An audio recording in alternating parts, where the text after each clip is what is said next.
I had just raised my rates from $150 an hour to $300 an hour. So I had effectively, once again, for the second time in my life, doubled my rates as a self-employed individual. And I had a client who purchased a very large amount of podcast equipment to help him launch his podcast. So much so that my profit just on the equipment order alone was $600. And this gentleman had no technical skill when it came to any of that equipment and had no idea how to hook any of it up, and asked me if there's any way that I could help him hook it up. And I said, well, yeah, I can do that. I charge $100 an hour for a minimum of 1 hour. And with everything that you have to hook it all up, it would probably take about 2 hours. And he says, okay, go ahead and put that on my invoice as well. Hey, creative. Are you ready to discuss profits, the money, the ways to make it happen? The Profitable Creative Podcast is for you, the creative, how you define it. Videographers, photographers, entrepreneurs, marketing agencies, you get it. CEO of Core Group and author Christian Brim interviews industry experts, creative entrepreneurs, and professionals alike who strive to be creative and make money at the same time. Sound like you? Tune in now. It's time for profit. Welcome to another edition of The Profitable Creative, the only place on the interwebs where you will learn how to turn your passion into profit. I am your host, Christian Brim. Joining me today is Cliff Ravenscraft of cliffravenscraft.com. Cliff, welcome. Christian, I am delighted to be here. It was a great honor to connect with you and meet you in person at the Onward Summit in Detroit, Michigan just recently. Yes, it was a fantastic event at which you spoke as well, and I very much appreciated your presentation. As a matter of fact, I don't remember if it was you or Xander that I quoted the other day, but I quoted one of the two of you. I don't remember even the quote, but it was impactful. It was impactful. Yes, it was. Love it. So I didn't know who you were before I met you. You are a OG in the podcasting space. So for our younger listeners, why don't you give your bona fides there? So bona fides. Basically, I started podcasting when podcasting was brand new in December 2005. I was probably one of the first 200 podcasters in the world. And my wife and I started podcasting as a hobby, just for the fun of it, about a television show called Lost. Over the course of some pretty wild circumstances, we ended up with an audience over 60,000 people in a short period of time. And we decided to launch several other podcasts as a result of the feedback that we were getting from people who were stating that things that we were sharing authentically and transparently were having a positive impact and influence on their lives. My wife and I have always had a desire and a heart for serving others, specifically from a ministry capacity, but it was clear that this was an opportunity to serve at a level that was beyond either of our dreams of the impact that we could have in the world. And so we launched more shows, and within a few years, we're reaching hundreds of thousands of people. And I one day asked myself the question, I wonder what life would be like if I did this for a living instead of what I was on the path to do, which was to take over a family insurance agency that was started by my grandfather in 1937. And I was next in line to take over for my mom and dad. I mean, you talked about that a little bit in your speech, but that had to be a struggle in your own mind to make that decision to pursue podcasting as a business. What went through your mind in that decision making? Well, at first, when the idea, the dream, what would life look like if I could do this? It was something that I never really spoke to anybody about because I felt pretty much ashamed of the idea. Here I was thinking about doing a hobby for a living, whereas I had a secure job with incredibly high pay. I'm incredibly skilled at it. I'm the sole income earner for our family. My wife's a stay-at-home mom. We have 3 young children, and this is right around we're talking about 2007, early 2007, when I'm thinking and dreaming of leaving the day job. And how old are you? How old are you at this point? I'm 51 now, so however old I was 18 years ago, you're the math person. Well, Or you're the early numbers person. 30s. We'll go Okay, there. fair enough. So anyway, the situation was I was in an industry where I'm quite aware of what's going on financially in the world. And I am selling insurance policies to people who, quite frankly, there's no way on earth they're ever going to be able to pay that mortgage. There's no way on earth they're going to be able to pay that car loan. And so I knew people in certain industries knew that the crash was coming in 2008. In fact, most of the tech side of the world were experiencing significant layoffs. So most of the people I knew that were friends of mine, my peers, they were getting laid off left and right. And here I was with pretty much the best job security one could ever possibly have in an industry that's certainly not going to go anywhere throughout all of this crisis. And yet here I am thinking and dreaming of doing what? My hobby for a living. And so, yeah, I didn't talk to anybody about it for a long time. However, it was for me, it wasn't just a hobby. It was the fact that this is what I feel most called to do. It was something where I knew that I had impact and influence in the world, and it was beyond what I was able to do in service to others through the work I was doing as an insurance agent, which was actually pretty incredibly high. Right. So, yeah. But yes, to speak to your original question, it was a difficult decision, mainly due to the idea that I felt a little bit ashamed that everybody else is getting laid off. And here I want to voluntarily leave my day job for something I don't know how on earth I'm going to make money. Did your wife look at you crazy? No, actually, my wife is the one who suggested I leave the day job. So when I began talking about it out loud, she was one of the first people I talked to. And I began to speak to some other people out loud about this dream. They were like, oh my gosh, I can't believe. Yeah, of course, I see that for you. And here's the things that you could do. I started to talk about it in podcast episodes. I had lots of different shows, and I had a lot of personal shows where I could talk about things that I'm thinking about personally.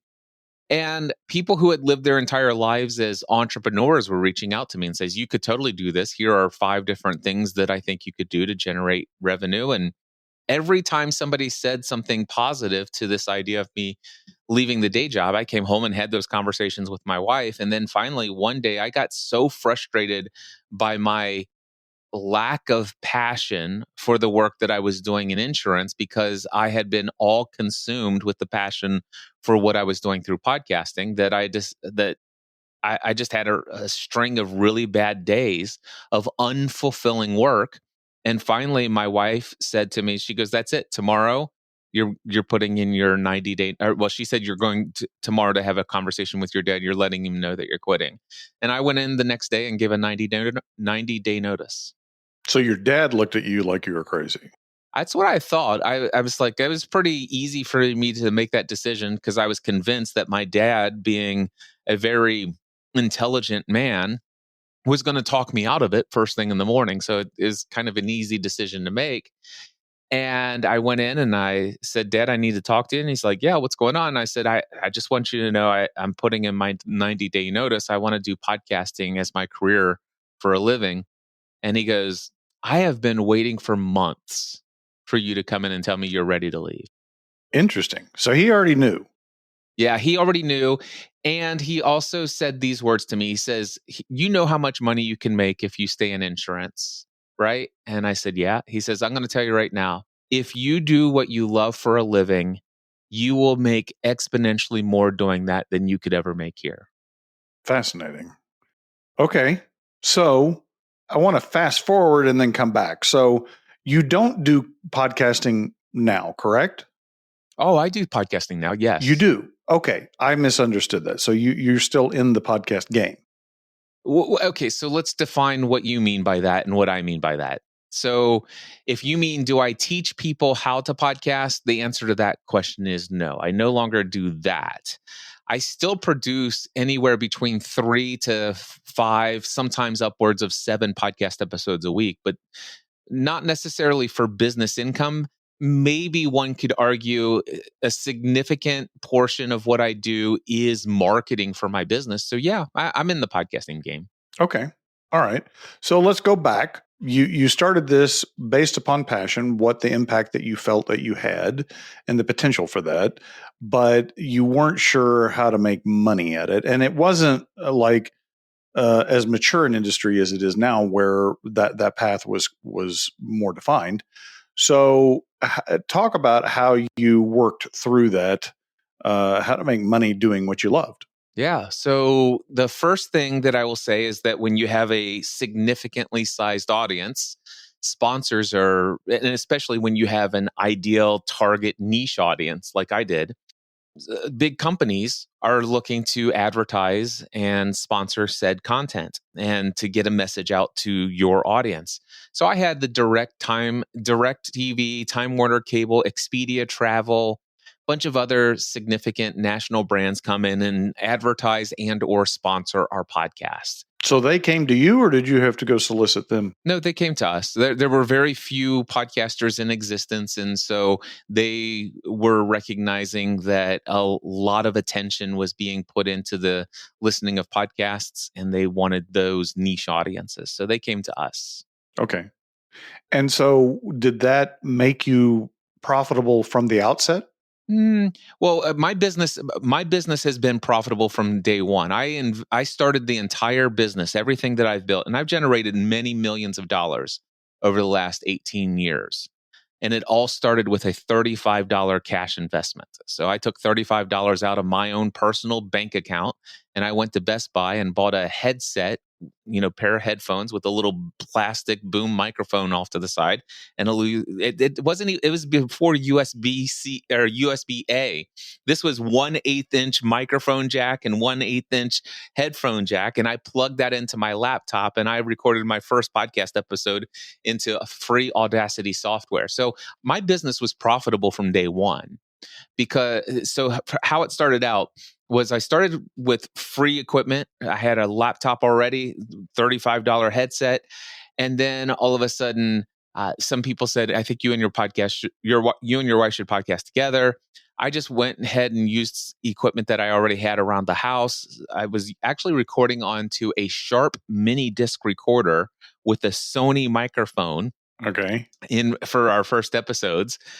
And then people were listening, and they're like, hey, have you ever thought about improving your audio quality? And I'm like, yeah, that's something that's on my list. And we're saving up some additional money to buy some equipment. And one of our listeners said, how much, do you have equipment in mind? And I said, yeah. And they said, how much would that be? I said, I'm looking right around $350 for the next upgrade. She goes, well, can I get your address? I'll write you a check for that amount so you can go buy the equipment. And I'm like, sure. And that was the first donation that ever came in. And then we ended up having, like I said, multiple streams of income. So there were listener contributions came in from the very earliest days. There were sponsors and advertisers that wanted to get in front of our audience. Back then, there was a big thing where people were trying to build networks of podcasts. Okay. And they promised to get sponsors. And there was this one company that had a live show call-in functionality for podcasters. And they were a startup company where they had, those, what do you call those, venture capital funds and stuff like that. So they had millions of dollars invested in this company. Well, they didn't have advertisers or sponsors yet, but they said, Cliff and Stephanie, we know that you've got an audience. We want you to do your live shows on our thing. We'll pay you $3,000 a month. Okay. And I'm like, okay, $3,000 a month. So they started sending me $3,000 a month. And I'm like, okay, I'm doing that. Eventually here's where the money really started to roll in.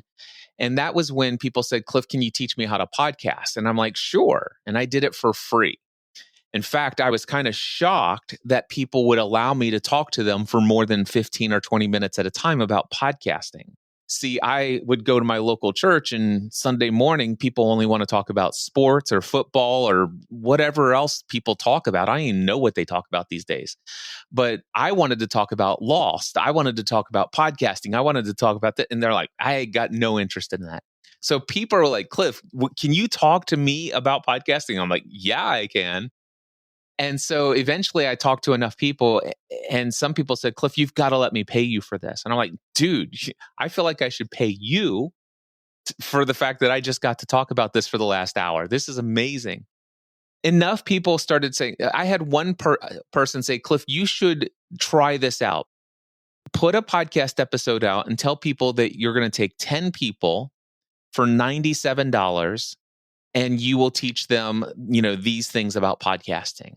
And so I gave it a shot. And this is way before Zoom, but I used some sort of feature functionality like that back in the day. And so I had 10 people pay me $97. And one of those people said, hey, Cliff, can I talk to you about your webinar that you did? And I said, sure. He goes, I just got back from a conference that is meant to help me market and promote my business and take it to the next level.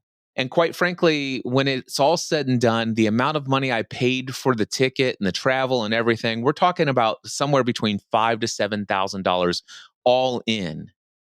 I got more value out of your $97 workshop than I did the entire conference I just went to. You've got to charge more for this. And so I'm like, well, what do you think I should charge? I'm all ears.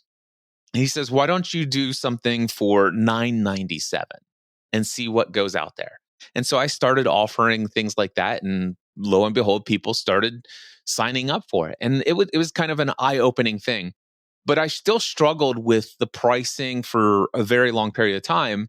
But to get down to it, I was generating somewhere between $3,000 to $5,000 a month every single month consistently as a side gig for about a year before I ever decided to quit my day job. Hey, listeners, are you ready to turn your passion into profit? Then grab a copy of Profit First for Creatives.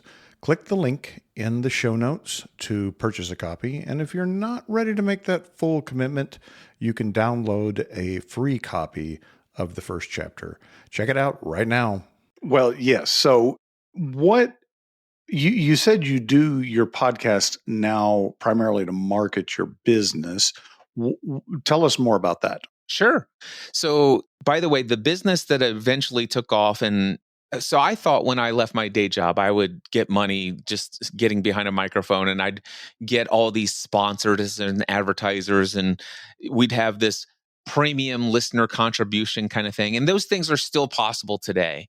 But it became clear for me at some point down the road, while that was a possibility, and it was one that was actually building great momentum, it was every hour devoted to that path was an hour that distracted me from the podcast coaching and consulting path.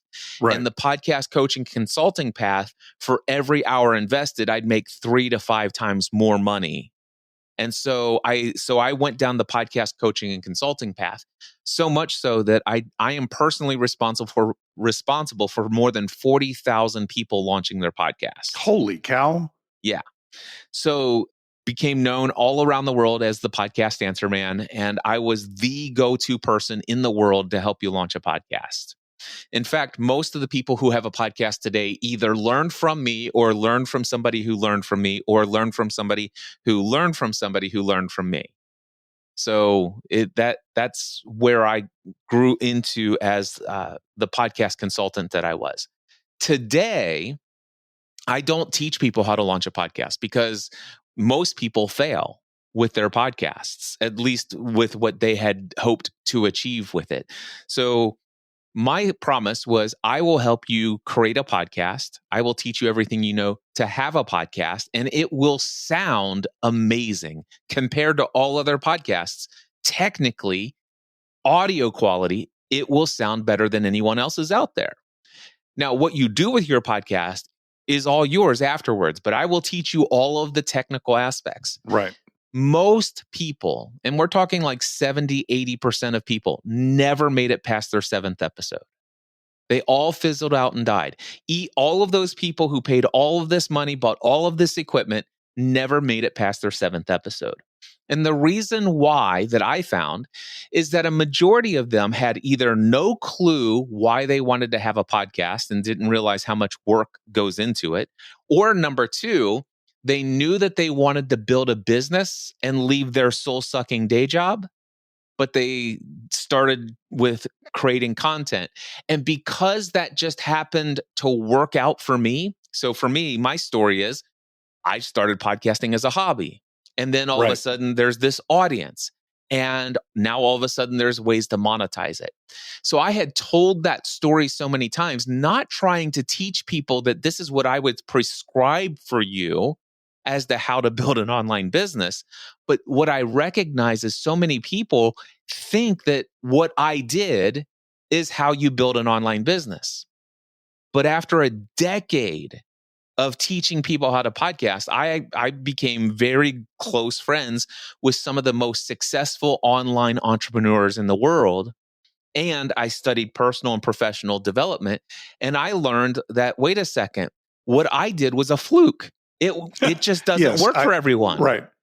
Right. And so what I did is I began to become a student of how have these people who are successful in businesses, how did they get started? And what are the common traits? What are the steps that need to be taken to build a successful online business? And what I determined is that there are 11 steps in my estimation, what I have reviewed, that if you follow these 11 steps, everyone I know who's gone through these has a successful, sustainable, profitable business. And step number 8 is create content. Step number 9 is build your audience. And so for me, what happened was people were coming to me and paying me $2,000 to teach them in their mind how to launch a successful business. But that's not what they were hiring me for.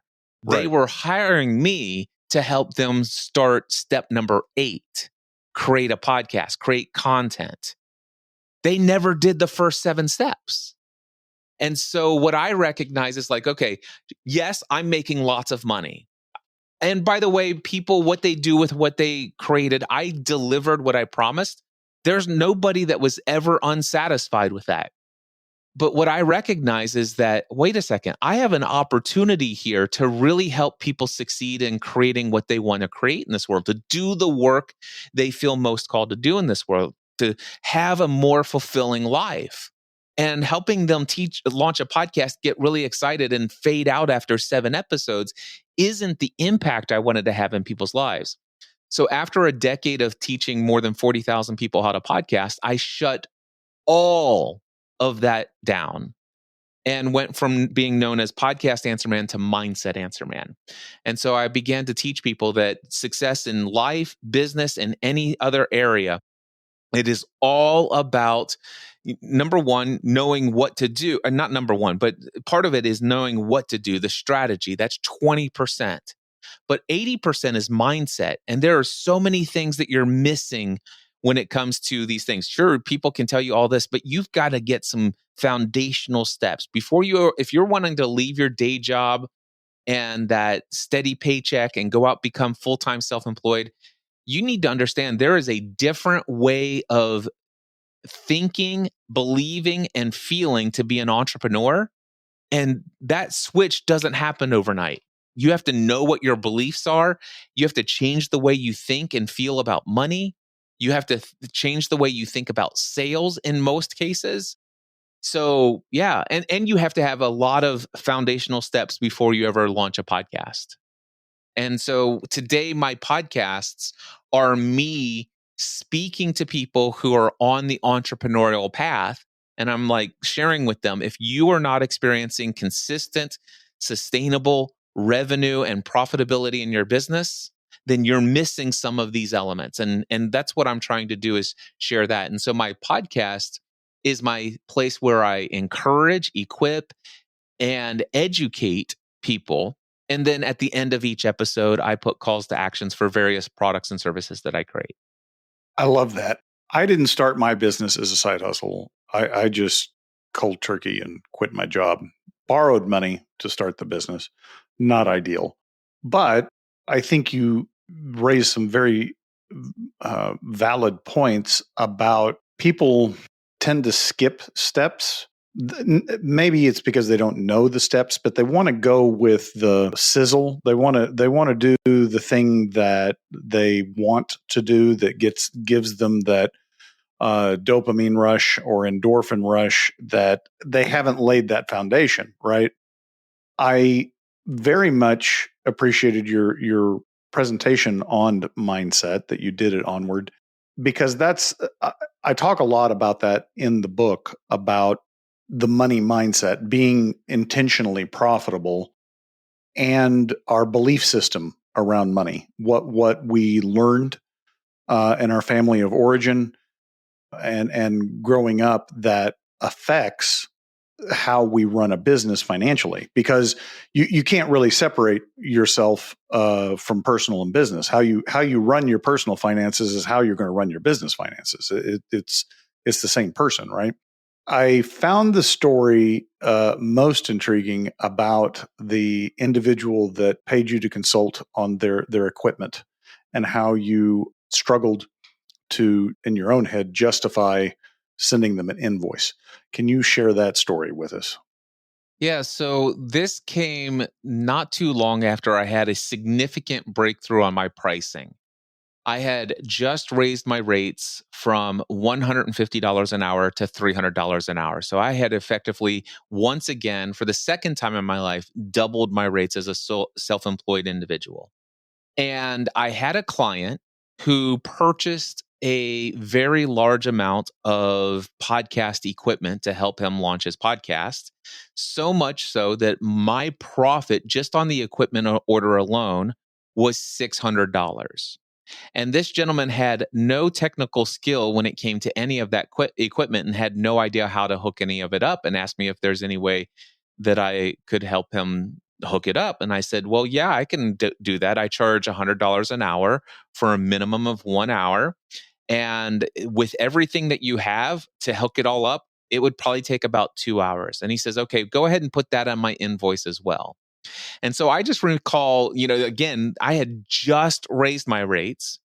And so I'm like, wow, I just had a 20-minute conversation with someone, and I just walked away from that conversation with $1,200 profit.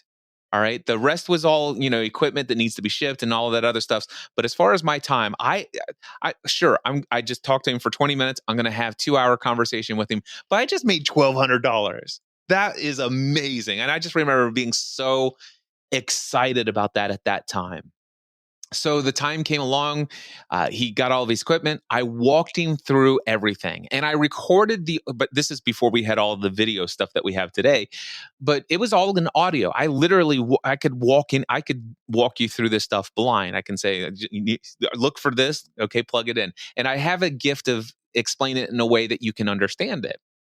Not only did I help him hook it all up, I taught him how it all works. And there's an audio recording, so that if, let's just say, a bunch of kids came into the room and played with everything, and they unplugged everything and turned all of the knobs, if he went back to the beginning of this 2-hour audio recording, he could actually set it all back up from scratch.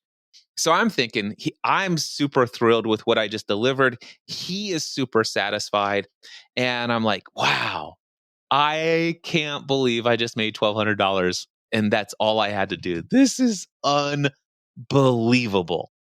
Fast forward about 3 or 4 months later, I don't know exactly how much, but I got a call, or I got an email from him and says, hey, Cliff, I'm running into some issue with some static on my telephone interface device. I can't hear people. And I said, well, you remember, I warned you before you bought that there is static on the line that gets. No, Cliff, I remember that, and I'm dealing with that exactly the way you taught me.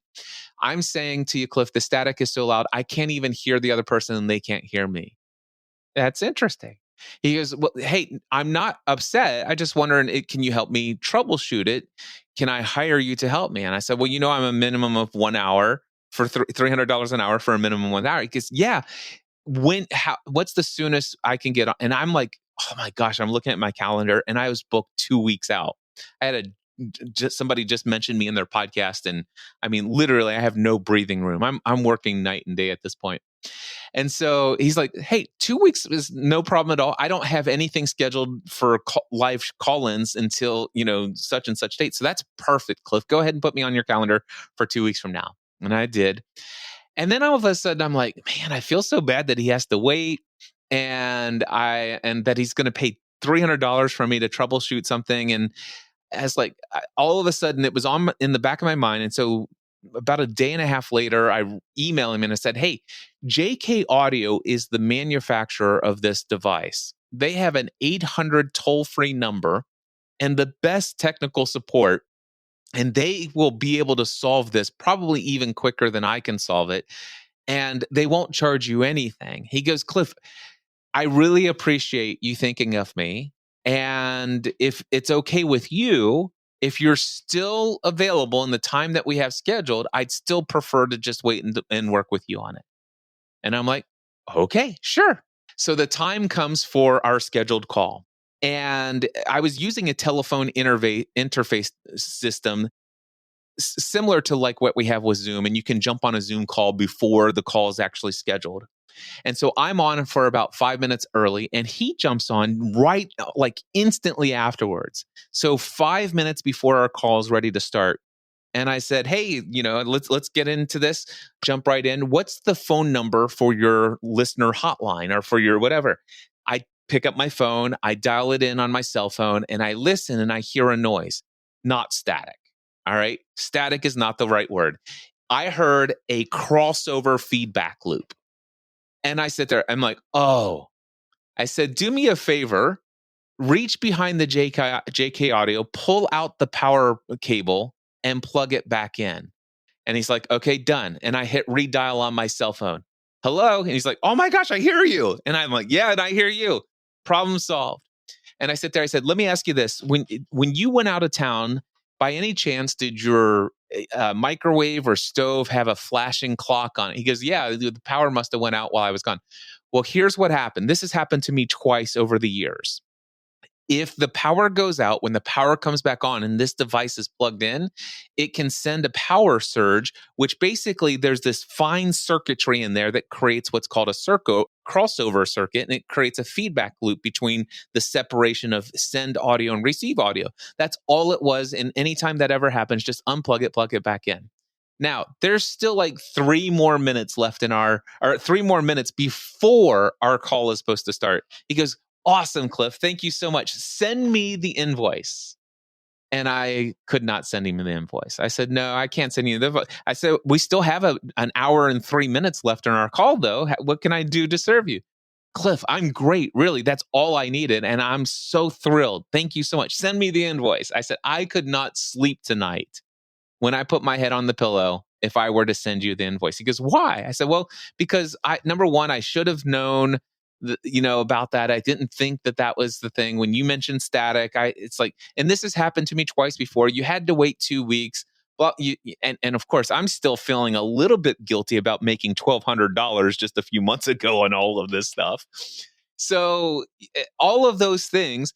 And finally, after about 3 minutes of him begging me, right as our call is supposed to start, we end the conversation. I said, listen, the only thing I ask is, I'm not going to charge you anything for this call. The only thing I ask is if anybody ever asks you, who do you turn to for anything related to podcasting, tell them Cliff Ravenscraft. He goes, man, absolutely. No worries. So I earned $300, but in my mind, I did not earn the $300. So I refused to send the invoice.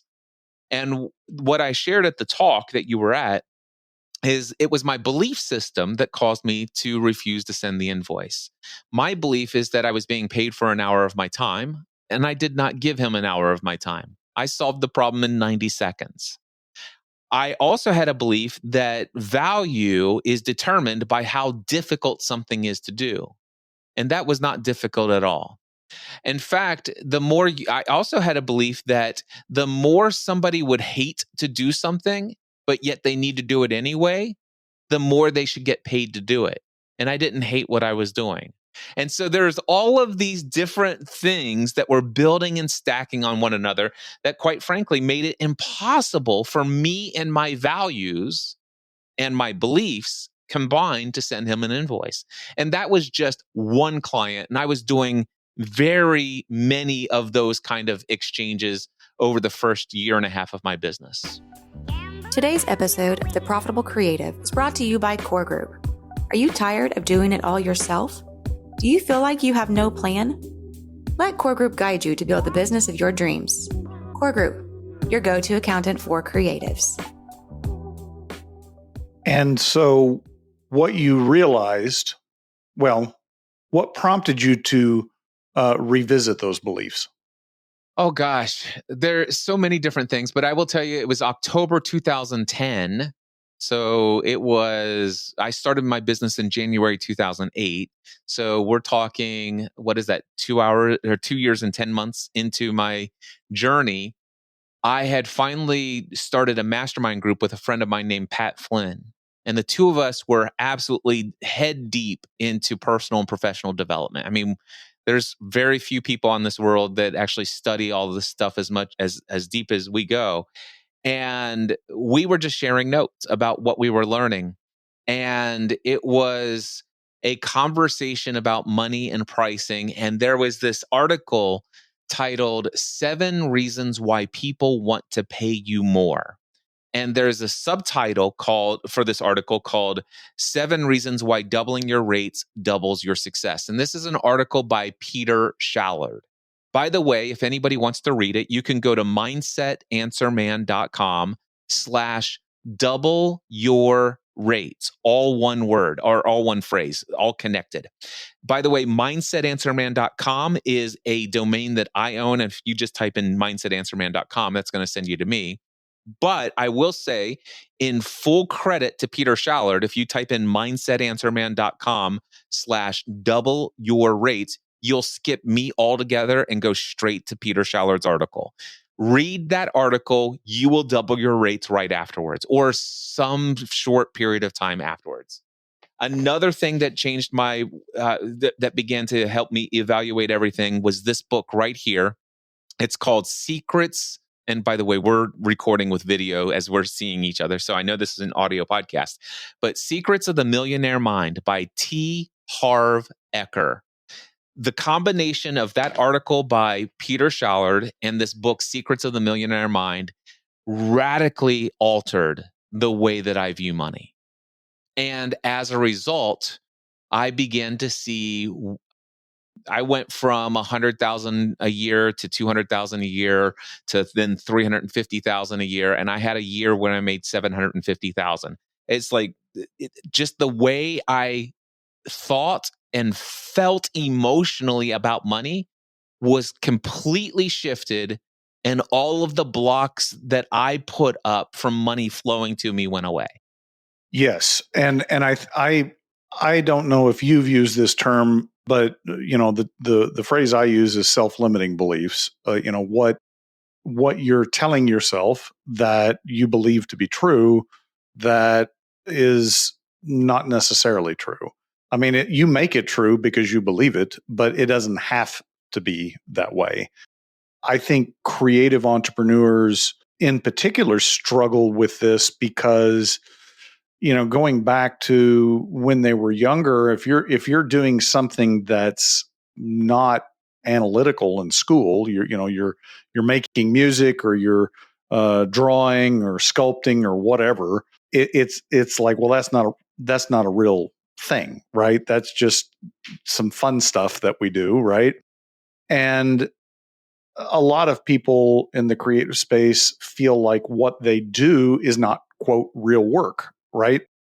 The reality that I've seen is the creative mind is actually much more valuable than the analytical mind. And in the age of AI, I think it becomes that gap becomes even more because AI functions on analytical predictability, and creativity is the exact opposite of that. And this idea that the amount of effort, billing by the hour or the day, it's so restrictive. Like you're leaving so much money on the table by not letting to your example, let the person pay you what they perceive the value. Like, that guy begged you to pay you $300 because that's what he felt like he got, right? You set the expectation of the rate, yes, but he was happy to pay it.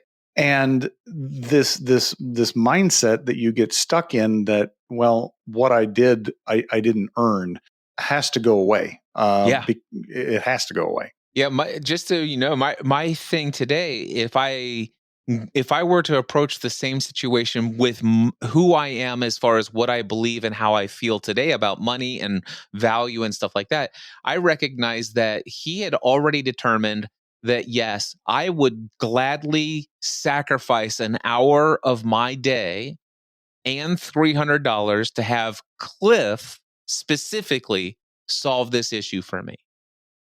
And knowing what I know today is that if I actually solved it in 90 seconds instead of 1 hour, that I actually was far more valuable in what I offered than what I actually suggested it might take. So in fact, it might be worth more than the 300. In fact, I don't charge this way. It's like, how much is that going to be? Well, it's $300 if it takes up to 1 hour, but it's $750 if I can solve it in under 3 minutes. Yes. Why? Because it's more valuable. Exactly. And getting through this with this mindset that someone actually cares how long it takes you to do it, right? They don't. They're paying for an outcome, whatever that is. And if you deliver the outcome at the agreed upon price, then they're happy. If you do it quicker, they're happier. It's very simple. There is room for the argument of quality of the delivered goods, but all things being equal, yes, absolutely, hands down, that is the case. And quite frankly, many times with time constraint, you can, in fact, bring forth more creative energy to a project, and sometimes stretching it out over a long period of time. The longer it takes to do something doesn't always improve that quality. No, my example that I've used many times is if I've got a collapsed sewer line in the backyard, do I care if it's 5 guys with shovels or 1 guy on a backhoe? To me, I want it fixed immediately, right? I don't want the sewer backing up into my house. So a guy with 5 people and shovels, he says that's going to take all day. The guy with the backhoe says I can get it done in an hour. And in many ways, you will pay more for 100%. The guy with a backhoe. Correct. Because it's like, I know it's going to cost me an extra $1,500, but this is solved today instead of 3 or 4 days from now, or whatever. Yes. Yeah, I'll pay more to have it now. Yes. Cliff, I very much appreciate your time and your experience share. Thank you for joining us. CliffRavenscraft.com or the mindsetanswerman.com. Did I get those correct? Take out the and just put mindsetanswerman.com. In fact, I'd love to give people access to the full opening keynote address called All Beliefs Have Consequences. You got half of that talk at the Onward Summit. And if anyone wants to, you can go to mindsetanswerman.com/free. And in this 1 hour talk, you will hear me retell the story that I just told you about the guy who wanted me to send him the $300 invoice.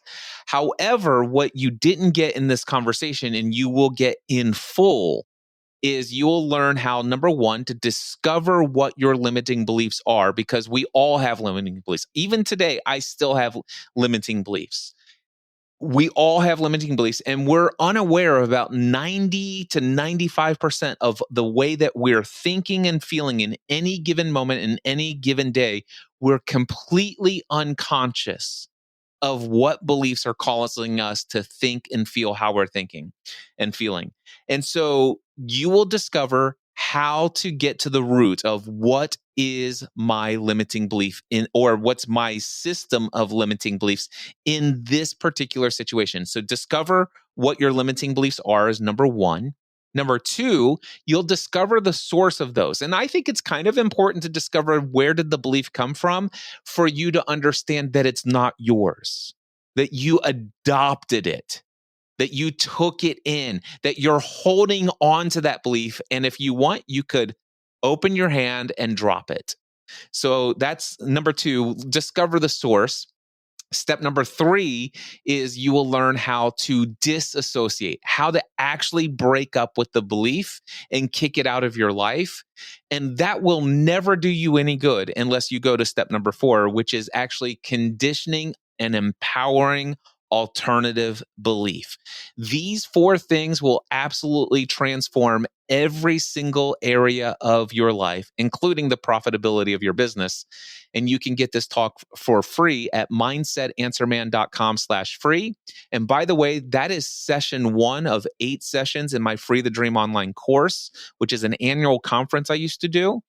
That course is normally $497. I have a system set up that if you actually get the free access to the first session and you email me, there's something that I ask you to email me. If you email me, I then give you the full course for free.